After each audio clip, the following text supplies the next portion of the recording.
Hi, and welcome back to Football Made Simple. In the history of football, there are moments that transcend the sport and become etched in our memories forever. Moments that make our jaws drop, our hearts race, and our imagination wander. And there's one player who's given us more of these moments than any other: Lionel Messi. But among all of the goals, assists, and trophies, there's one moment that stands above the rest. One moment that captures the magic and brilliance of Messi like no other. One moment that is undoubtedly iconic. The grandeur of El Clasico was palpable as Barcelona and Messi stepped onto the pitch, burdened by the weight of recent failures in the Champions League. There was a sense of impending doom hanging over the club. The loss to Juventus in the Champions League, a 3-0 hammering on aggregate that had left them looking insipid and limp, only made things worse. And Enrique's at times transitional style was not fitting the Barcelona mold, leaving fans, and at times players, unconvinced by his leadership. The media and press had been relentless in their criticism, and Enrique had succumbed to their whims, and almost a month prior announced his departure from the club after the end of the season. Despite impressive results, it felt like the club was just waiting for a new manager. To make matters worse, Messi and his team were without one of their linchpins for this match, Neymar, who had been sent off for 2 bookable offences in a crucial league loss to Malaga, which normally would have meant a 1-match suspension. But the official had included in his report that Neymar had sarcastically clapped him on the way out, and this meant that he would miss an additional 2 matches. All eyes were on Messi to carry the team, and to prove he was still the talisman of Barcelona. The atmosphere was tense, and the pressure had mounted on Messi. Standing across from them was one of the most impressive Real Madrid teams in years. Ramos, Marcelo, Modric, Bale, Kroos, and a dangerous Ronaldo were all in their pomp, waiting to tear Barcelona apart. Where Barcelona had fallen to Juventus midweek, Real had showed ungodly willpower to send a powerhouse in Bayern Munich crashing out. Real Madrid also sat top of La Liga by 3 points, with a game in hand, meaning that a win in El Clasico would all but ensure their first La Liga title in 7 years. It was an opportunity too good to miss. The time for talking and what-ifs was over. The world stood still as the whistle to kick off a Clasico we would remember forever went. Real Madrid came out guns blazing, and Barcelona were on the back foot from the start. They were still the possession kings of Spain and Europe, but Real Madrid started so strongly that Barcelona could barely get a touch. Real pressed high, a relentless assault, and on goal kicks with Busquets being the sole pivot, Real Madrid targeted him, looking to disrupt his smooth passing football. This was backed up by the rest of the midfield going man-to-man, so that subsequent passes were also cut out. Barcelona struggled, and Messi barely got a touch, with Real Madrid dominating possession early on, and every aspect of the game. The high press from Real also meant that the Madrid forwards and midfield were dominant in the defensive stats as they put in tackles and made interceptions regularly. And it wasn't just with the press that Real impressed. When they had possession, Enrique looked to give Los Blancos a taste of their own medicine, pressing high and hard, but this meant that they had to use a ridiculously high line to back up their press, and this often left a void in the back line, one which the legendary front three of BBC would have dreamt about. And Real Madrid did not hesitate to take advantage. Time and again they floated the ball over the top, looking to give their forwards something to chase, and slowly they got closer and closer to finding their men. And that wasn't the only chink in the Barcelona armor that they spotted. Lionel Messi was a problem when it came to defending. He started nominally off the right-hand side but drifted in, and when it came to defending, well... And this positioning, combined with no tracking back, left Sergi Roberto, who at this stage was still considered a midfielder playing out of position at right back, in a vulnerable position. Real Madrid wasted no time.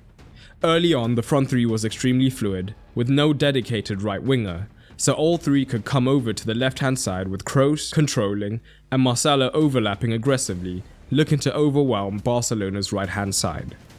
So if Roberto went short to a man, the ball over into the space he created was on. But if he stayed deep, Real could find a man to build easily. And this constantly put Barcelona on the back foot. But it got worse. Rakitic could begin to shift across with the rest of the team to try and stem the flow down the Real left-hand side. But Carvajal down the right would sneak forward, with Kroos and Ramos' passing range meaning that the switch was always on, and he was a danger. Not even 5 minutes in, and Barcelona were hanging on, when once again the switch came to Carvajal and...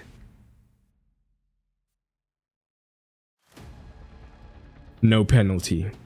Barcelona had gotten away with it. But something had to change soon.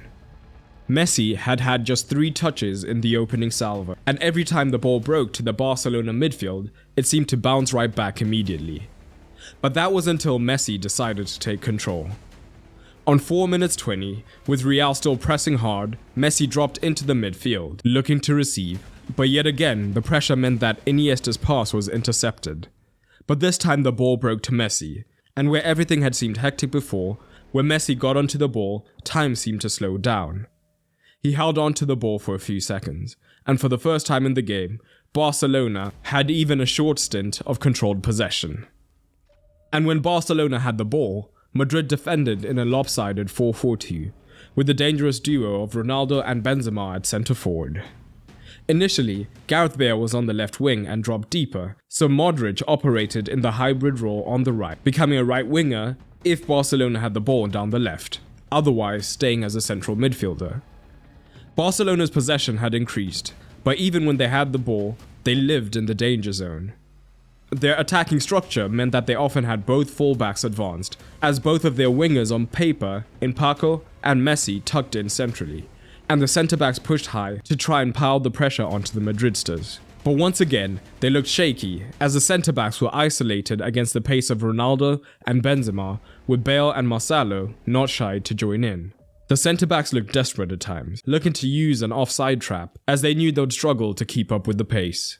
So early on, Messi's positioning changed almost permanently. Rather than playing as a winger or even an attacking midfielder, he moved to central midfield to give the Blaugrana easier possession, and keeping possession would make it harder for Madrid to hit on the break as they would be forced to defend deeper. Barcelona, when attacking, now had a 4-1-3-2 shape, with overloads in the midfield, Paco alongside Suarez and Alba being hyper-aggressive down the Barcelona left. But Real Madrid made another change that would help to change the course of the match. Where initially Bale was off the left-hand side in the defensive stance, he soon moved to the right, as the Real front three moved into their natural shape in possession.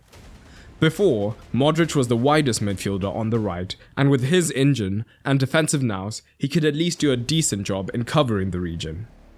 But now it was Kroos who was widest off the left-hand side, having to cover the larger region, and he didn't have the engine or the cover from Ronaldo, who often played as the left forward.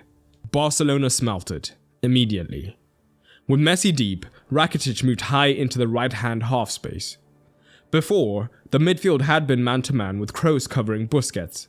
But now, Messi's positioning meant that Kroos had to choose between leaving Rakitic free or Busquets deeper free to dictate. Casemiro found himself with a similar headache. If Toni Kroos was high, would Casemiro cover Rakitic, who was closer to him, or Messi, who was growing increasingly dangerous? The answer for him was obvious. He would spring from defensive midfield to cover the deep Messi. But as early as the 11th minute, Messi produced a moment that would swing the course of the match.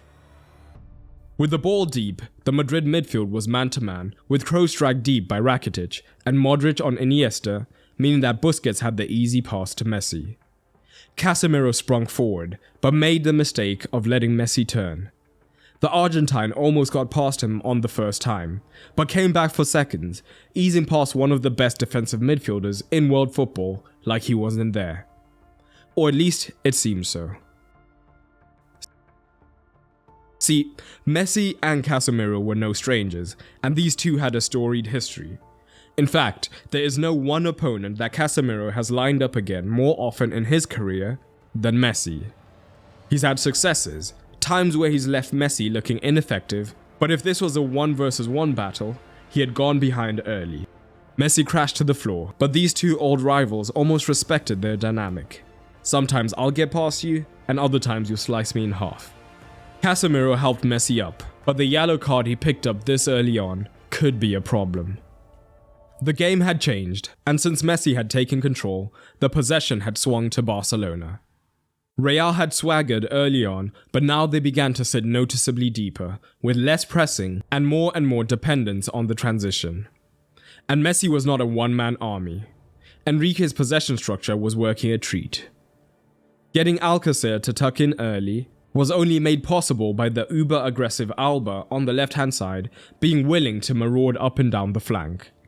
The front two's positioning offered Barcelona's midfield more protection, because when they did have the ball, neither Ramos nor Nacho could break rank to try and make it a 4 versus 4 in the midfield without taking a stupidly big risk. So again and again, Messi received the ball in space in the midfield. But Casemiro had played his cards early. He couldn't just slice through Messi anymore, or he would be taking an early shower. He had to be careful now, allowing Messi even more space to turn, trying to rely on subtle nudges, shirt pulls, and 50-50 fouls to slow him down. But Messi was gaining momentum, and with Casemiro shackled, he began to go past him again and again and again. Messi would finish the encounter with a ridiculous 7 dribbles completed, and Casemiro would finish the game having been dribbled past 5 times, more than any other player on the pitch. And with Toni Kroos and Modric being spread wide by Rakitic and Iniesta, if Messi got past Casemiro, there was a giant hole at the heart of the defense to attack and create for others, which was happening more and more often as the game progressed. But Real Madrid could not afford to give Messi this space when he was free. So Casemiro had to push his luck, going for the ball knowing that he might get it, but every tackle also meant he was risking being sent off. And this happened again and again, until Real Madrid had to send in reinforcements to try and stem the flow. Blood was drawn, and Messi was stopped in his tracks. Real Madrid were never going to take domination lying down. When they won the ball in the 27th minute, they hit Ronaldo behind the high line on the transition again, leading to the counter and the corner. The ball was swung in, and Ter Stegen flapped at it, with the ball falling to Marcelo on the edge of the box. He dinked it to the back post, and Ramos' shot fell to the man who had been tasked to stop Messi.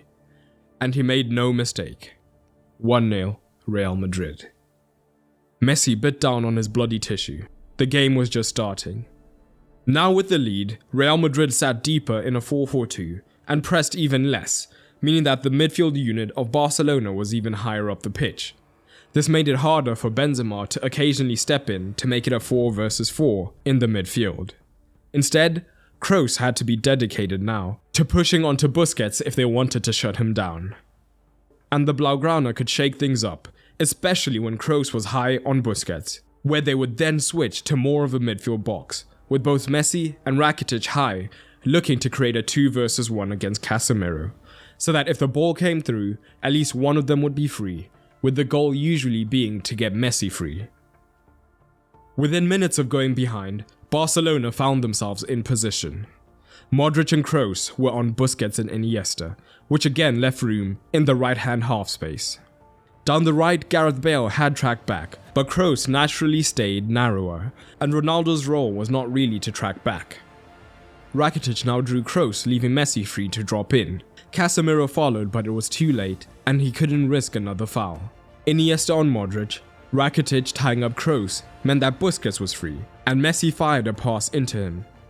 Kroos moved to Busquets, which again now meant that Rakitic was free in the half space. A gap was created for Messi to attack because the centre forwards meant that neither Ramos nor Nacho could spring forward to cover.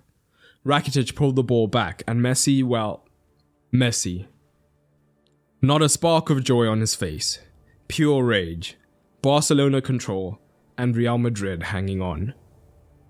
Madrid was still looking dangerous though. While Barcelona were having their own fun, with Alba being hyper-aggressive on the left, Madrid could comfortably match that threat down their own left-hand side, especially with Bale having moved to the right and Ronaldo playing more like a forward. Marcelo would consistently be the danger when in transition off the left, even from this deep, looking to catch up with the forwards. But even on those occasions that Real Madrid had controlled possession, he continued to make inroads down the left, especially with Messi high and narrow. This did at times have some advantages for Barcelona, as Suarez and Messi could camp in this region, ready to transition behind them. But Enrique knew that they were playing with fire. They adapted. Rakitic would drop deep, almost to right wing back, forming a back five to try and deal with the threat. It left them extremely light and vulnerable through the center, but it was a risk that Enrique had to take. But even with the extra defender, Marcelo had the beating of Rakitic in attacking situations, and as such, kept getting into dangerous zones. But as the half drew to a close, Barcelona were defending in this weird 5-2-3 shape when they had the chance to transition. Suarez dropped in from centre forward and found Messi in space, who was now running at the defenders. Casemiro was in hot pursuit, but had a yellow card hovering over his head. But he couldn't let Messi go regardless. No card was shown, but the Barcelona bench went mad. It was another close call for Casemiro, and he knew it. The first half was over. The match was even, but as Messi spit the bloody tissue out of his mouth, you sensed there was more to come. The second half started off with similar themes as the end of the first. Barcelona dominated the ball and were aggressive with the high line, trying to compact the pitch as much as possible. But Real Madrid maintained their threat through Marcelo crashing forwards. But the transition was the key region. Asensio had come on for Bale and looked just as dangerous. The 66th minute was the perfect example. Alba was high attacking, as always, so when Asensio dropped in on the transition, he drew Umtiti, but Benzema pulling wide received the ball and meant that Piqué had also been dragged wide, leaving a massive gap for Asensio to receive the return pass through, while Ronaldo was bursting forward on the left-hand side. Asensio could have lined up the shot, but he squared the ball to Ronaldo, who was perfectly positioned, but the ball was slightly behind Ronaldo, who was moving at pace, and the ball ballooned over. Meanwhile, the battle within the war of Casemiro and Messi kept raging on. Casemiro was even more cautious now, meaning Messi was finding it easier and easier to get past him, and in moments of frustration, Casemiro would still foul, but still, no second yellow. But even a cat only has 9 lives. The glances to the bench after every foul had turned into long glares. Ancelotti adapted. Ramos was now using his discretion, pushing up from centre-back to be the man to pressure Messi, instead of Casemiro, if Messi was not too deep. But it wasn't enough. Ancelotti wasn't taking any more risks, and finally Kovacic came on for Casemiro. Messi no longer had the biggest defensive nuisance of his career picking him up anymore. With his newfound freedom, Messi orchestrated. He dropped deep, and Kovacic followed, but without the intensity of Casemiro, allowing Messi to stroke it wide and receive the return pass at a leisurely pace. With a shimmy, he got past the Croatian in the same play, looking for Alba. Eventually, the ball fell to Alba, and as we saw throughout the match, he was getting into dangerous positions, and he looked to arrow a ball into Messi, who had again gotten away from Kovacic. Messi was tackled, but the ball fell to Rakitic, who controlled it, moved it onto his weak foot, and arrowed it into the top corner. 2-1 Barcelona. But the drama was just beginning. Madrid looked to regather themselves, still targeting the area behind Rakitic, this time with Benzema joining Marcelo wide. But when the ball broke to Messi, Kroos, Marcelo and the rest of the midfield were all the wrong side of Messi. They no longer had the imperious cover of Casemiro. Messi brought the ball down, his mind already thinking about attacking the Real Madrid goal. But that was before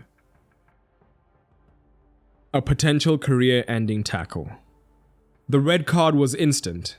Ramos walked, and it was clear the frustration had taken over. A goal down and a man down. Real Madrid were out of El Clasico.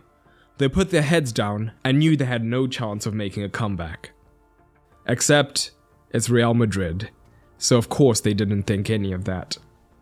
Odds be damned, they kept piling on the pressure, throwing numbers forward, leaving themselves exposed on the break, meaning that at times Kovacic had to do his best Casemiro impression. But on the ball, being this brave had advantages for Real Madrid. Barcelona's back five, with Rakitic at right wing back, was now a 6, as Gomez, on for Paco, was at left wing back even against 10 men, meaning they played with a 6-2-1-1. It was a decision that came back to haunt them. Real Madrid worked the ball to their right-hand side, meaning that the midfield two of Barcelona were dragged across. This allowed Kroos down the left to saunter into the half space, forcing Rakitic to confront him and giving Marcelo acres of space down the outside. He took his time, lined up the perfect cross, and James finished. The Bernabeu exploded. With their superior head-to-head, all Real Madrid really needed in this match was a draw to all but seal the title. But they wanted it all, and even with the game even, they would defend in a 6-3-1, but would look for any excuse to counterattack. Barcelona had gone from cruise control to just barely hanging on. Real Madrid also smelled blood. With the ball out for a throw in the Barcelona half, they looked to box in the Blaugrana for the final few minutes of the game, sniffing out one final chance. But high up, they got their press wrong, allowing Sergi Roberto to emerge in the midfield.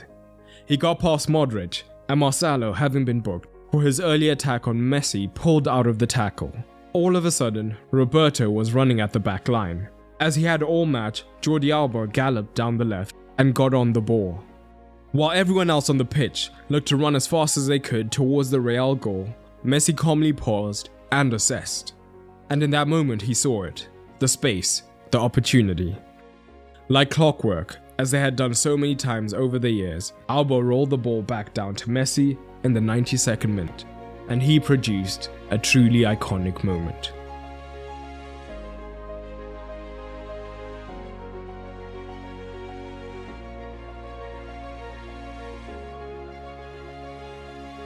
And the visuals for this video are provided by the wonderful Metrica Sports, which is an amazing video analysis platform for coaches, players, or anyone wanting to make analysis videos like myself.